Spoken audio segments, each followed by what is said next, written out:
effrayant.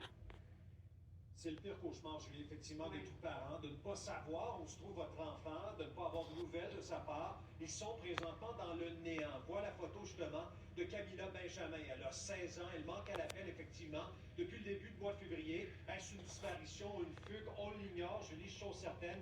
Elle ne répond pas au téléphone depuis le début du mois de février, depuis à peu près 10 jours. Il faut savoir que l'adolescente, d'un commun accord avec ses parents, fréquente le centre jeunesse de Laval sur une base volontaire parce qu'elle bénéficie justement de ressources pour mieux l'encadrer et l'aider à l'école.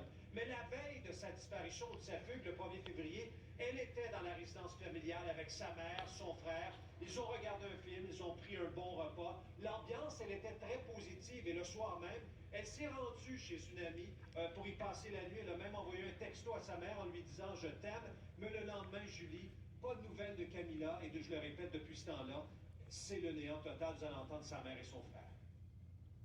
Je veux qu'elle comprenne qu'on l'aime, qu'on l'attend à la maison. On l'attend à la maison. Son chien la cherche partout. C'est une semaine littéralement d'enfer que nous vivons. On dort pas, on mange pas.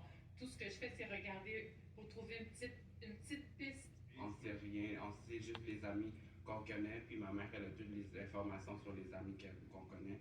Mais les autres gens, peut-être les influences, on ne sait rien. À son âge, elle garde tout près d'elle, tous des secrets. Puis nous, on n'a pas de piste sur les amis. Et je posais même la question à la famille, est-ce que Camilla avait fait part peut-être d'inquiétude, de mauvaise fréquentation? Encore là, la réponse, c'est non. Cela dit, Julie, plus tard dans ce bulletin, je vais faire entendre une entrevue très intéressante avec Réseau Enfants Retour.